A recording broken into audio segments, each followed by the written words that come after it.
Hello everyone, welcome back to my YouTube channel. কেমন আছো তোমরা সবাই? আশা করি তোমরা সবাই খুব ভালো আছো। কিন্তু আজকে আমি ভালো নেই। আমার গলার ভয়েসটা শুনে তোমরা বুঝতে পারছো যে গলাটা বসে গেছে। তো হ্যাঁ, কিছুদিন ধরে আমার শরীরটা খুব খারাপ চলছিল, যার জন্য গলাটা বসে গেছে। তো গলাতে বেশি প্রেশার দিতে পারছি না, তো আস্তে আস্তেই কথা বলছি তোমাদের সাথে। তোমরা প্লিজ একটু ম্যানেজ করে নিও আজকে। আর হ্যাঁ বন্ধুরা, আজকের ব্লগটা কী হতে চলেছে তোমরা সেটা থাম্বনেল আর টাইটেল থেকে অবশ্যই বুঝতে পেরে গেছো। তো হ্যাঁ, আজকে আমার জন্মদিন, তো তার জন্য মন্দিরে পুজো দিতে যাচ্ছি। তো আমি তো রেডি হয়ে গেছি, এদিকে মাও রেডি হয়ে গেছে। তো চলো এবার বেরোনো যাক। তো আমরা সকাল সকালই বেরিয়ে পড়েছি, প্রায় 9:30টার সময়। 12টার পর যা রোদ, সেটা মাথায় লাগলে গেলে শরীর প্রচুর অসুস্থ হয়ে যাবে। তো তোমাদেরকেও সাজেস্ট করবো তোমরা 12টার পর বাড়ি থেকে বেরিও না। রোদ থেকে এসে একদমই জল খেও না। আমারও এই শরীর খারাপটা রোদ থেকে এসে জল খাওয়ার জন্যই হয়েছে। তো দেখো, কথা বলতে বলতে চলে আসলাম মন্দিরে। আর এসেই দেখছি যে আজকে মায়ের বাৎসরিক পুজো। তো এখানে ভোগ কিনে নিলাম। তো চলো এবার পুজো দেওয়া যাক। আর মন্দিরটা এত সুন্দর সাজিয়েছে বন্ধুরা, তোমরা জাস্ট দেখো।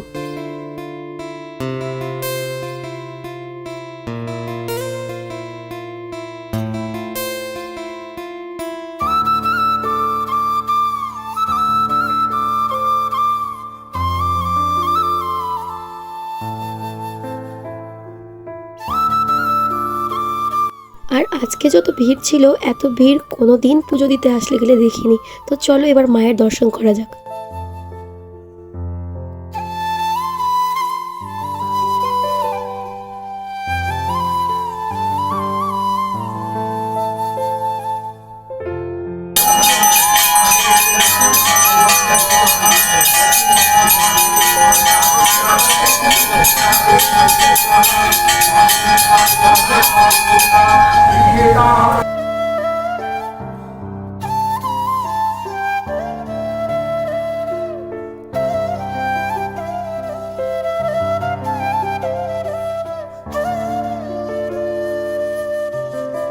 তো পুজো সারা হয়ে গেছে আমাদের।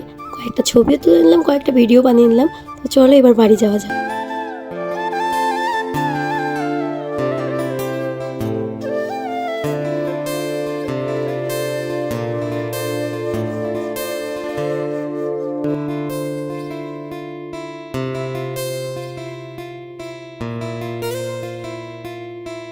তো বাড়িতে চলে আসলাম। সকাল থেকে উপোস আছি।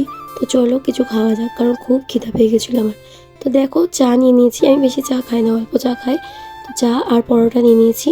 তো খাওয়া দাওয়া করে নিয়ে মায়ের সাথে একটু হেল্প করব, কারণ মা অনেক রান্না করবে আজকে। তো কী কী রান্না করবে তোমাদেরকে অবশ্যই দেখাবো। তো মায়ের হেল্প তো অনেক করে দিলাম। তো দেখা হচ্ছে রান্না বান্না হয়ে যাওয়ার পর। 2 hours later. তো দেখে নাও মা আজকে কী কী রান্না করেছে। প্রথমেই ছিল আমের চাটনি, পায়েস, এখানে চিকেন, তারপরে আলুর চিপস, আর ছিল এখানে পটল ভাজা আর ফ্রাইড রাইস। তো অনেক কিছু রান্না করেছে, তাও আবার এই গরমে। তো অনেক অনেক থ্যাংক ইউ মা। আর দেখো, এখানে বাবা আমাকে খাইয়ে দিচ্ছিল পায়েস, তারপরে মা খাইয়ে দিল। বন্ধুরা, তোমাদেরকে প্রথমেই বলেছিলাম যে আমার গলার অবস্থা খুবই খারাপ।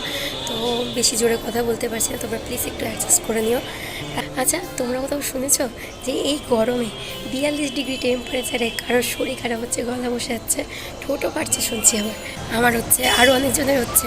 কার কার হচ্ছে একটু কমেন্ট বক্সে জানিও। কারো তো জানি না কেন এরকম হচ্ছে।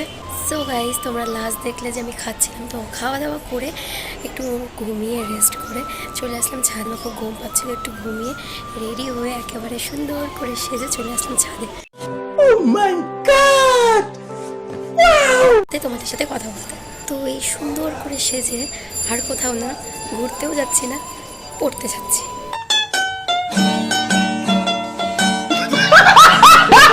আমরা ব্লগটা কন্টিনিউ করো। তো আমার তো পড়া হয়ে গেছে কমপ্লিট, এবার যাচ্ছি বাড়ি। দেখো, পাশে বান্ধবী বসে আছে। তো ও আগে নেমে যাবে, তারপরে আমি নামবো। তো বাড়ি গিয়ে কী করছি তোমরা দেখতে থাকো। বাড়ি এসেই দেখি যে মা কেক নিয়ে চলে এসছে। তো চলো এবার কেক কাটিং করব। তার আগে প্যাকেটটা খুলি, দেখি মা কেমন কেক নিয়ে এসছে।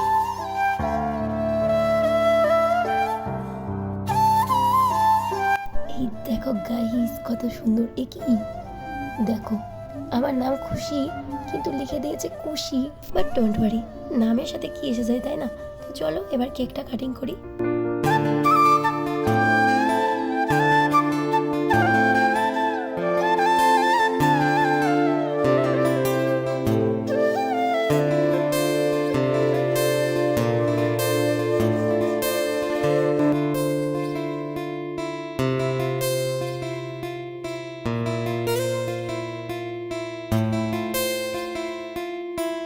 আর এদিকে দেখো বাবা আমাকে আগেই কেক লাগিয়ে দিয়েছে, মানে কেক কাটিংয়ের আগে।